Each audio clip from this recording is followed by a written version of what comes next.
अस्सलाम वालेकुम viewers, EFS marketing के प्लेटफॉर्म से एक बार फिर से आपको खुशामदीद। खबर ये है कि गवर्नमेंट ने फाइल्स के बिजनेस को मुकम्मल तौर पर खत्म करने का फैसला कर लिया है और इसके साथ दूसरी खबर ये है कि गवर्नमेंट जो है वो कंस्ट्रक्शन के ऊपर फोकस करेगी, फ्यूचर में कंस्ट्रक्शन को प्रमोट करेगी। और तीसरी खबर यह है कि लोग जो है वो बड़े बेचैन नजर आ रहे हैं पाकिस्तान में अपनी इन्वेस्टमेंट्स को लेकर। जिन्होंने रियल एस्टेट में इन्वेस्ट किया हुआ है वो चाह रहे हैं कि वहां से निकाल के इन्वेस्टमेंट और गोल्ड में लगा लें, क्योंकि गोल्ड की प्राइसेस ऊपर जा रही हैं। इसी तरह से कुछ लोग ये सोच रहे हैं कि यहां से पैसा निकालें और दुबई में शिफ्ट कर दें। कुछ लोग जो है वो फॉरेक्स ट्रेडिंग के अंदर इन्वेस्टमेंट करना चाह रहे हैं, क्योंकि आजकल कोर्सेज बहुत आसान है ट्रेडिंग के हवाले से। क्रिप्टो करेंसी में इन्वेस्ट करेंगे तो उसके अंदर लाखों करोड़ों अरबों रुपए जो है वहां पे कमाया जा सकता है। ये सारी चीजें जो हैं आज इस वीडियो के अंदर मैं पॉइंट बाय पॉइंट आपके सामने रखूंगा कि कहां पे आपकी इन्वेस्टमेंट जो है वो इन दिनों में सिक्योर हो सकती है। नंबर वन, इसको अगर हम डिवाइड करें दो सेक्शन में, एक तो नया इन्वेस्टर है जिसके पास अभी पैसे हैं और जो अभी इन्वेस्टमेंट करने जा रहे हैं उनको किस तरह की इन्वेस्टमेंट करनी चाहिए। नंबर टू जो है वो इन्वेस्टर जिसकी ऑलरेडी इन्वेस्टमेंट रियल एस्टेट के अंदर है और उन्होंने पिछले 2 साल 3 साल या 4 साल के अंदर की है, और उसको भी अगर दो हिस्सों में कैटेगराइज करें तो एक वो इन्वेस्टर जिसके पास पोजेशन वाली चीज है, एक वो इन्वेस्टर जिसके पास फाइल है। फाइल्स के बिजनेस के हवाले से जो गवर्नमेंट की नई पॉलिसी है उसकी अगर बात की जाए तो उसके ऊपर जो अभी कुछ अर्सा पहले आपने देखा कि एक आर्टिफिशियल बबल क्रिएट हुआ था फैसल हिल्स के हवाले से, वो हमने देखा कि वो बबल बर्स्ट होता हुआ नजर आ रहा है। और वो मैंने बहुत पहले ही, जैसे ही वो अनाउंसमेंट शुरू हो गई कि बहुत रेट्स जो है वो आगे निकल गए हैं और आसमानों से बातें करने लगे हैं, तो मैंने उसी टाइम कह दिया था कि आप इंतहाई मोहतात होकर इसमें इन्वेस्टमेंट करें, क्योंकि आर्टिफिशियल बबल जहां भी बनता है वहां पे आपको नुकसान होता है। तो वो अभी जो है उस टाइम मार्केट जो है वो खासी ठंडी पड़ी हुई है। अब लोग ये कह रहे हैं कि गवर्नमेंट जो है कंस्ट्रक्शन का पैकेज ला रही है उसमें फायदा होगा, तो उसके अंदर फिर प्लॉट्स नहीं मिलेंगे। वो ठीक बात है, लेकिन वो कंस्ट्रक्शन का पैकेज जो है वो कहां तक पहुंचा है या क्या उसका सिनेरियो है वो मैं आपके सामने रखूंगा। फाइल्स के हवाले से ये बड़ा खुशाइंद स्टेप है कि अगर इसके ऊपर जो है वो चेक एंड बैलेंस लगाया जाए और वो तमाम हाउसिंग प्रोजेक्ट्स या बिल्डर्स जो हैं उनको इस चीज के ऊपर लाया जाए कि वो कंस्ट्रक्शन करके वो प्रॉपर्टी सेल करें जो फिजिकल पोजेशनेबल प्रॉपर्टी हो, जिसमें घर हैं, जिसमें विलास हैं, जिसके अंदर आपके अपार्टमेंट्स हैं, जिसके अंदर शॉप्स हैं, कमर्शियल जो प्रोजेक्ट्स हैं। ये सारी कंस्ट्रक्शन इसको एनकरेज करने के लिए गवर्नमेंट को एक बहुत बड़ा रिलीफ जो है वो इस टाइम देना पड़ेगा। और उसमें कहां कहां रिलीफ देना पड़ेगा? एक तो रिलीफ देना पड़ेगा कंस्ट्रक्शन मटेरियल के ऊपर। कंस्ट्रक्शन मटेरियल के ऊपर बहुत बड़ा रिलीफ जो है वो रिक्वायर्ड है, क्योंकि अभी प्राइसेस बहुत हाई हैं और जो मार्जिन है, प्रॉफिट मार्जिन है, प्रॉफिटेबिलिटी जो है डेवलपर्स की, बिल्डर्स की, वो बहुत थोड़ी रह गई है। एक तो ये प्रॉब्लम है। दूसरा, तमाम बिल्डर्स जो मार्केट में काम कर रहे हैं कहीं ना कहीं उनके प्रोजेक्ट्स के अंदर जो इन्वेंट्री है वो स्टॉक हुई भी है, अभी सेल उस तरह से हो नहीं रही और बहुत स्लो परचेजिंग की वजह से इन्वेंट्री स्टॉक हुई भी है। अब जो रिलीफ आएगा, पहला रिलीफ तो आपका आना है कंस्ट्रक्शन के अंदर, कंस्ट्रक्शन मटेरियल में। दूसरा रिलीफ आएगा इन्वेस्टर के लिए, यानी इन्वेस्टर को आप ऐसी लुक्रेटिव अपॉर्चुनिटी देंगे कि वो अपनी इन्वेस्टमेंट जो है वो फिर से रियल एस्टेट में लगाना शुरू कर दे और वो कंस्ट्रक्शन में कंस्ट्रक्ट हुए भी फिजिकल पोजेशन इन्वेंट्री के अंदर भी परचेजिंग करने के काबिल हो। तो इसके लिए आप देखेंगे गवर्नमेंट को ये रिक्वायर्ड होगा कि वो ऐसी एमनेस्टी स्कीम लेकर आए, जिस तरह की एमनेस्टी स्कीम 2019-20 में इमरान खान साहब की गवर्नमेंट में आई थी, कि जब ये कहा गया था कि आपने कंस्ट्रक्शन में पैसा लगाना है तो आपसे ये नहीं पूछा जाएगा कि आपके पैसे का सोर्स क्या है, तो आपकी ब्लैक मनी वाइट हो रही है और उसके अंदर बहुत सारे मामलात हैं। तो वो गवर्नमेंट का एक ऐसा स्टेप था जिसकी वजह से हमने देखा कि यहाँ पे इस्लामाबाद, रावलपिंडी की मार्केट के अंदर बहुत तेजी नजर आई कंस्ट्रक्शन के अंदर, प्लॉटों के अंदर नहीं। ये आज बात हो रही है कि प्लॉट की सेल, अब फाइलों की सेल जो है वो बढ़ती है या वो कम होती है, चल रही होती है, वो एक भेड़ चाल अलग से है। उसके ऊपर कई वीडियोस में पहले बना चुका हूं कि किस तरह से लोग जो है वो फाइलों के अंदर जाते हैं, एक एक दिन में 30-30 हजार बुकिंग्स करते हैं। करवाने वाले कौन होते हैं, करने वाले कौन होते हैं, इस बहस में हम दोबारा नहीं जाएंगे। ये आप मेरी वीडियोस पहले मौजूद है इस चैनल के ऊपर, फैसल हिल्स के हवाले से मैंने वीडियो की, फाइल्स के हवाले से की, वो आप देख सकते हैं। अब मैं आज बात करूंगा कि गवर्नमेंट के पास क्या चैलेंजेस हैं और क्या ये पॉसिबिलिटी है कि ये सारे जो हैं चीजें इंप्लीमेंट हो सके।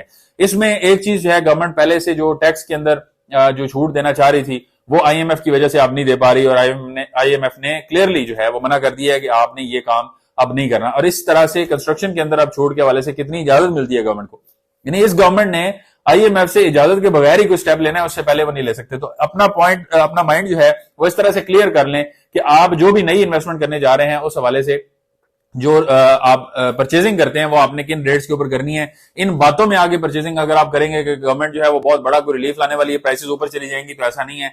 आप लॉन्ग टर्म के एतबार से ध्यान में रखें और कम कीमत में जो है वो अपार्टमेंट्स खरीदें। जैसे मिसाल के तौर पर बैरियर फेज 8 में 86 लाख या 90 लाख में बिकने वाले अपार्टमेंट्स जो हैं वो आज आपको 55 लाख 58 लाख के अंदर मिल रहे हैं, तो वो आप परचेज करें तो आपको लॉन्ग रन में फायदा होगा, 4, 6, 8, 10 महीने में नहीं, लॉन्ग टर्म में फायदा होगा। इसी तरह से गोल्ड में इन्वेस्टमेंट आपकी कैसी? गोल्ड की जहां तक बात है तो इसके अंदर भी अभी हम देख रहे हैं कि बहुत ज्यादा बूम जो है वो मार्केट के अंदर नजर आ रहा है और लोग उस तरफ भागे हुए नजर आते हैं। अभी 3,12,500 पर गोल्ड की प्राइस जो है फी तोला 24 कैरेट की गई है, लेकिन अब वो ड्रॉप हो गए 3,08,000 पे आ चुकी है और मे बी ये इससे भी नीचे आ जाए थोड़ा अरसे में। लेकिन ये थोड़ा थोड़ा ड्रॉप है, मेजर ड्रॉप जो है वो एक्सपेक्टेड है ओवरऑल दुनिया की मार्केट के अंदर।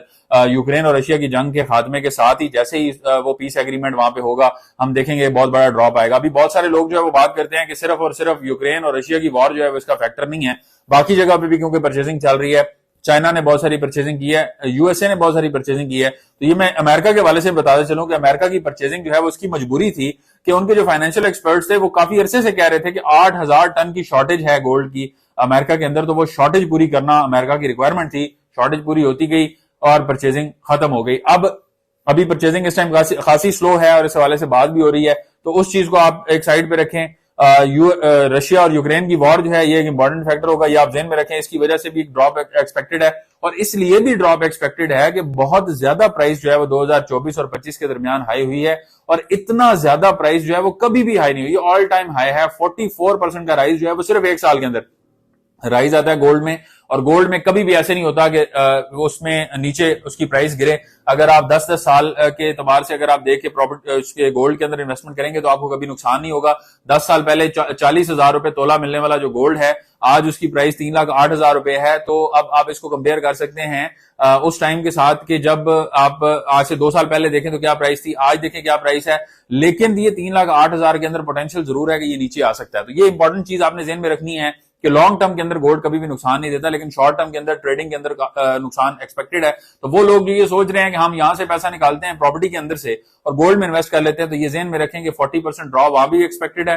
40% माइनस में प्रॉपर्टी आप बेचेंगे इस टाइम मार्केट के अंदर, आपको दोनों तरफ से नुकसान होगा, तो पैसे आप कहां लगाएंगे। तो कंसिस्टेंसी लेके आए अपने दिमाग में। एक इंपॉर्टेंट चीज जो मैं आपको बताने जा रहा हूं वो ये है कि कंसिस्टेंसी की कमी है पाकिस्तान के अंदर। डोनाल्ड ट्रंप की मैंने मिसाल दी है, टिकटॉक के ऊपर मैंने रिसेंट वीडियो अपलोड की थी। 1991 में वहां पे इसी तरह का एक आया था, रिसेशन आया था और रियल एस्टेट जो है वो खासी डाउन हो गई थी। डोनाल्ड ट्रंप जैसे आप जानते हैं न्यूयॉर्क का सबसे बड़ा डेवलपर था 1990s के अंदर, अभी भी है। लेकिन 90s में जब आप देखें तो उस रिसेशन की वजह से सबसे बड़ा हिट जो है वो डोनाल्ड ट्रंप को लगा, -$900 मिलियन ये उनको हिट हुआ। $900 मिलियन वो कर्जे में चला गया और उसके बाद 3 से 4 साल में जैसे ही प्रॉपर्टी की जो बूम है वो वापस आया तो $5 बिलियन इन प्रॉफिट में चला गया डोनाल्ड ट्रंप। उसने अपनी जो काम है उसको स्विच नहीं किया, वो प्रॉपर्टी डेवलपर ही रहा। उसने अपनी चीजें जो हैं वो नहीं बेची, उसने बल्कि मजीद चीजें खरीदी वहां पे। उसने डेट लिया, उसने अपनी गुडविल के ऊपर मजीद डेट लेके मजीद चीजें खरीद के अपनी जो प्रॉपर्टी जो माइनस में मिल रही थी प्रॉपर्टी वो खरीदी और फिर उसके अंदर से उसने मुनाफा कमाया, उस बूम के अंदर उसने फायदा कमाया। लेकिन वो सब्र था जिसने उसको ये चीज रिटर्न भी दी, $900 मिलियन का नुकसान भी रिकवर करवाया, $5 बिलियन प्रॉफिट भी दिया। ये डोनाल्ड ट्रंप की अपनी स्टेटमेंट्स में वो मौजूद है, आप इसको रिसर्च करेंगे आपको आइडिया हो जाएगा। तो हम क्यों सब्र नहीं कर सकते? सब्र जो है वो बड़ी इंपॉर्टेंट चीज है। आप रियल एस्टेट को छोड़ें, आपने रियल एस्टेट में इन्वेस्टमेंट नहीं की, आपने गोल्ड में इन्वेस्टमेंट की भी है और आप जो है वो हर दूसरे दिन तीसरे दिन जो है वो चेंज ऑफ डिसीजन है आपका। आज करनी है इन्वेस्टमेंट, कल नहीं करनी, आज इधर करनी है, आज गोल्ड ले लिया, कल सिल्वर ले लिया, परसों ट्रेडिंग में इन्वेस्ट कर दिया, फॉरेक्स ट्रेडिंग के अंदर पैसे लगा दिए। हर जगह पे आपको नुकसान होगा। और जिन लोगों ने ऐसी इन्वेस्टमेंट्स की हुई है ना, एक जगह से निकाल के दूसरी जगह, दूसरी से तीसरी जगह, मैं बहुत सारे लोगों को जानता हूं अपने क्लोज क्वार्टर्स के अंदर, मैं 8 से 9 ऐसे लोगों को जानता हूं जिन्होंने उसमें नुकसान ही किया है। अपनी सारी की सारी रकम जो एक जगह पे महफूज पड़ी हुई थी वहां से निकाल के 10 जगह पे बारी बारी इन्वेस्टमेंट करने के चक्कर में सारी की सारी जाया कर दी। अब नए सिरे से वो सेविंग बनाएंगे, क्योंकि एक दफा जाया होगी तो दोबारा तो नहीं आएगी ना, लोग आपको वापस करेंगे। आप फॉरेक्स ट्रेडिंग में पैसा इन्वेस्ट करेंगे, वो चला जाएगा आपका, तो फिर कहां से आप लेके आएंगे? क्रिप्टो की जो इन्वेस्टमेंट है या फॉरेक्स ट्रेडिंग की जो इन्वेस्टमेंट है वो मेरे और आपके लिए उसी तरह से जुआ है जिस तरह से शायद अफरीदी अगली बॉल पे छक्का मारेगा या नहीं मारेगा, ये जुआ है। इसको आप अंडरस्टैंड करें कि जब तक आपको इस मार्केट की अंडरस्टैंडिंग नहीं है, नॉलेज नहीं है, ये किस तरह से ऊपर नीचे जाती है। अगर किसी कंपनी के स्टॉक्स आप खरीद रहे हैं, उस कंपनी की इंफॉर्मेशन ही आपके पास नहीं है, तो फिर आप कैसे उसके अंदर ये देख सकते हैं कि आपके शेयर्स की प्राइसेस जो है ऊपर जाएंगी या नीचे आएंगी? कंपनी में मेजर डिसीजन हो रहा हो, वो मेजर डिसीजन जो है वो कंपनीज अपने क्लोज क्वार्टर से बाहर नहीं निकलने देती। अगर एक कंपनी बैंकरप्ट होने जा रही है और वो पहले से बहुत अच्छा अपना एक फीडबैक दिखा रही है स्टॉक्स के अंदर और नजर आ रहा है कि ये शेयर जो है वो बड़े अच्छे जा रहे हैं, स्टेबल जा रहे हैं, आप उसके बैंकरप्ट होने से 1 महीना पहले स्टॉक खरीद लेते हैं और महीने बाद वो स्टॉक्स गिर जाते हैं, तो आपके पैसे तो जाया हुए ना उसके अंदर। तो इसी तरह से ये मैं एक मिसाल आपके सामने रख रहा हूं, ये मिसालें जो है वो और बहुत सारी बताई जा सकती हैं, लेकिन पॉइंट ये है कि वो काम जो आपको नहीं पता, वो काम जिसकी आपको समझ नहीं है, वो उसमें किसी सूरत भी अपना पैसा जो है वो इन्वेस्ट नहीं करना चाहिए। टाइम आप इन्वेस्ट करें जितना मर्जी करें, टाइम ऐसी चीज है कि वो आपको बहुत कुछ सिखाता है। आप स्लोली उसके ऊपर देखें, उसको अंडरस्टैंड करें, वो चीजें समझें, लोग किस तरफ इन्वेस्ट कर रहे हैं, क्या देख रहे हैं, क्या नहीं देख रहे, किस तरह जा रहे हैं, तो आपको आइडिया हो जाएगा कि आप अब इन्वेस्टमेंट करेंगे इसमें तो आपको फायदा होगा या नुकसान होगा।